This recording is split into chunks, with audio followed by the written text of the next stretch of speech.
तायाजान को कमरे में दाखिल होते हुए देखकर शन्नो ने जोरदार कहकहा लगाया। तुम आ ही गए ठाकुर, तुम्हें तो आना ही था। शन्नो गरजते हुए लहजे में बोली। तायाजान बोले कि तुमने मुझे क्यों बुलाया है? मैं तुमसे अपने सारे रिश्ते खत्म कर चुका हूं क्योंकि तुमने मेरे साथ रिश्ता झूठ की बुनियाद पर बनाया था। शन्नो मुस्कुराते हुए बोली, हम डायनों की उम्र बहुत लंबी होती है। हमें अपनी उम्र और ज़्यादा बढ़ाने और हमेशा जवान रहने के लिए किसी इंसान को उसका वारिस देना होता है। ये जो बच्चा तुम मेरी गोद में देख रहे हो, ये तुम्हारा बच्चा है और तुम्हारी जायदाद का वारिस है। आओ और देखो अपने बेटे को। तायाजान आगे बढ़े और उस बच्चे के ऊपर से कपड़ा हटाया। जो ही उनकी नज़र बच्चे के मुंह पर और उसके हाथ पांव पर पड़ी, वह एक झटके से पीछे हट गए क्योंकि उसका चेहरा और हाथ पांव इंसानी नहीं थे, वो एक दरिंदा नुमा इंसान था। तायाजान ने शन्नो से कहा, यह मेरा बच्चा नहीं है, मैं इसे कभी कबूल नहीं करूंगा। और उन्होंने पैसों की एक बहुत बड़ी गड्डी शन्नो के मुंह पर फेंकी और कहा कि तुम दोनों ये पैसे लेकर यहाँ से दफा हो जाओ। शन्नो तायाजान की इस हरकत की वजह से गुस्से में आ गई और बोली, ठाकुर मुझे तेरी भीख नहीं चाहिए, मेरा बेटा अपना हक तुमसे खुद ही ले लेगा, तुम दफा हो जाओ यहाँ से।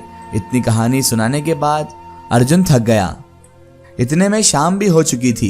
भीम बोला, अर्जुन भैया, राजस्थान की इस रेत पर शाम के वक्त कितना सुकून मिलता है, जैसे तपते सूरज पर किसी ने पानी की चादर डाल दी हो। आपने कहानी इस अंदाज में सुनाई कि सफर का पता ही नहीं चला।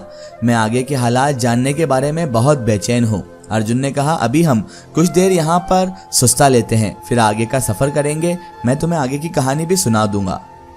कुछ देर सहरा की ठंडी रेत पर सुस्ता लेने के बाद वह दोनों दोबारा अपनी अपनी मंजिल की तरफ रवाना हुए। अब अर्जुन ने आगे बताना शुरू किया। तायाजान उस गार से बाहर आने लगे तो पीछे से शन्नो की आवाज सुनाई दी, ठाकुर ध्यान रखना, मेरा बेटा है, तुम्हारा असली वारिस है, इसलिए तुम्हारी जायदाद पर वह किसी को भी हक हासिल नहीं करने देगा। वह तुम्हारे पूरे खानदान को निस्तो नाबूद करके रख देगा, खून अपना रंग जरूर लाएगा। तुम याद रखना ठाकुर, याद रखना। तायाजान वहां से वापस आने के बाद काफी परेशान रहने लगे। उन्हें शन्नो की धमकी बार बार याद आ रही थी। उन्होंने अपने नौकर नामू से मशवरा किया। नामू ने उन्हें बताया कि जंगल के पार सहरा में किसी गांव में एक बहुत बड़ा तांत्रिक रहता है, आप उनके पास जाओ और उससे मसले का हल मांगो। तायाजान उस तांत्रिक के पास गए और सारी बात बता दी। तांत्रिक ने कहा कि तुम्हें उस डायन से शादी नहीं करनी चाहिए थी। अब तुम ऐसा करो कि जंगल में उसे और उसके बच्चे को ढूंढकर जिंदा जला दो, ताकि वह तुम्हारे आने वाली जिंदगी में तुम्हारे लिए या किसी और के लिए खतरा पैदा ना कर सके। तायाजान उस तांत्रिक के पास से वापस हवेली आ गए। अपने कुछ आदमियों को जंगल में शन्नो और उसके बेटे को ढूंढने भेजा, लेकिन शन्नो और उसके बच्चे समेत डायनों का पूरा काफिला वह जंगल छोड़कर जा चुका था। इस सूरत हाल से तायाजान बहुत परेशान हो गए और मुल्क छोड़कर विलायत चले गए। विलायत में उन्होंने अपनी मौसी की बेटी से शादी कर ली और वहां उनके 2 बेटे पैदा हुए। काफी साल विलायत में उन्होंने गुजार दिए और जागीर का निजाम उनका वफादार नौकर रामू संभाल रहा था। तकरीबन 18 साल बाद तायाजान भारत वापस आ गए। उनके साथ उनके 2 18 साल के बेटे थे जो जुड़वा थे। ताईजान का देहांत हो चुका था। तायाजान की वापसी के कुछ दिन बाद ही गांव के काफी लोगों की पुरअसरार अंदाज से मौत शुरू हो गई। जंगल में जो भी लकड़ियां काटने या किसी और काम से जाता, उसकी लाश ही बरामद होती।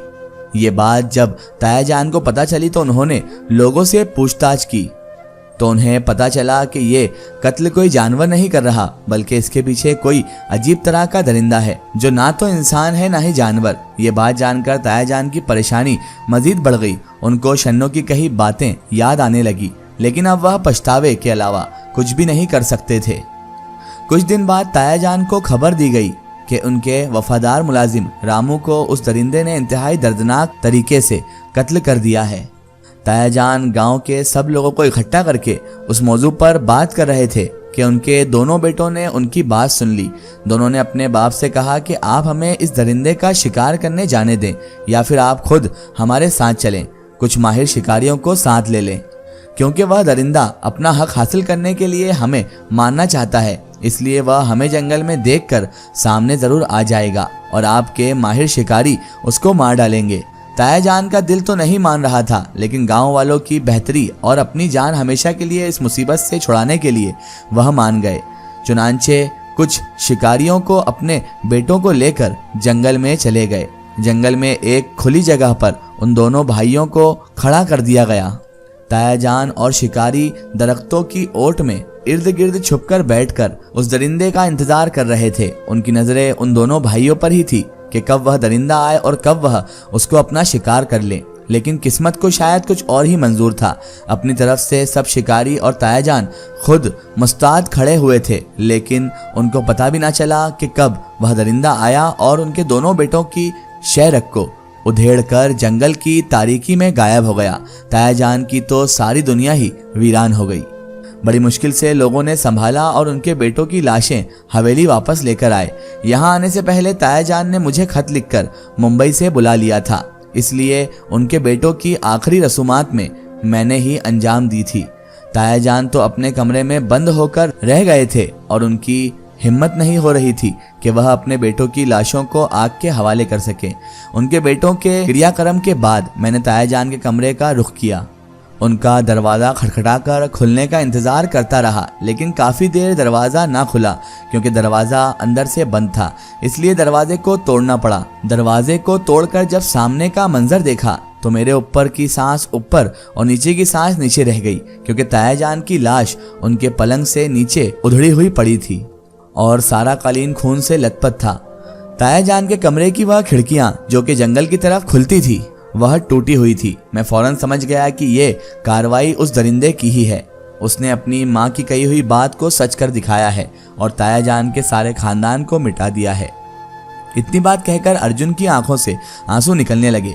भीम ने उससे कहा, शांत हो जाओ भैया, शांत हो जाओ। ऊपर वाला जो भी करता है अच्छे के लिए ही करता है। इस कहानी को सुनाते सुनाते पता ही नहीं चला कि रात हो गई है। उन दोनों को सामने एक खंडरनुमा इमारत नजर आ रही थी।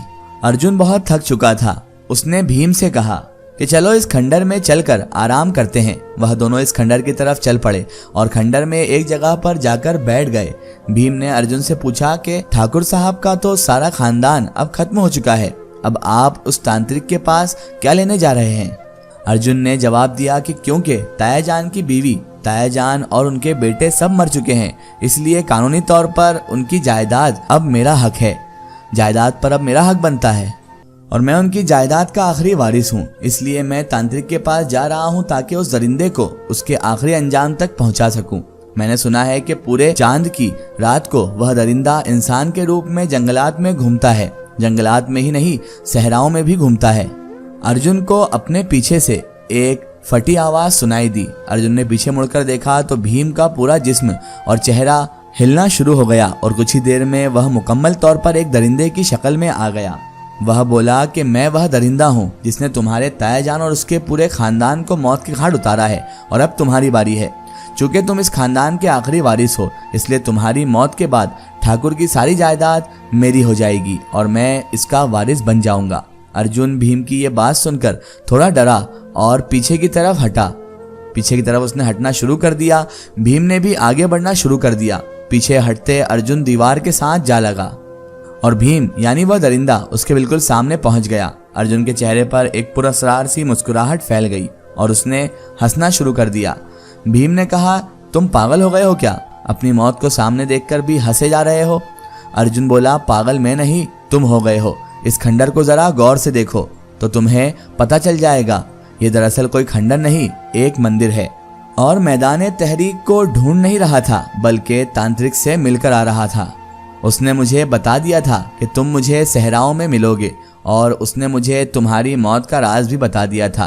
तुम मुझे यहाँ फंसाकर नहीं लाए बल्कि मैं तुम्हें अपने झांसे में लेकर यहाँ तक ले आया हूँ ताकि तुम्हारी दरिंदगी का हमेशा के लिए खात्मा कर सकूँ।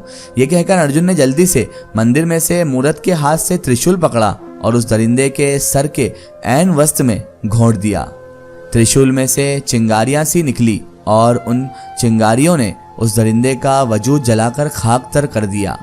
अर्जुन ऊपर वाले का शुक्र करते हुए वापस अपने गांव यानी अपने ताया जान की रियासत की तरफ रवाना हो गया।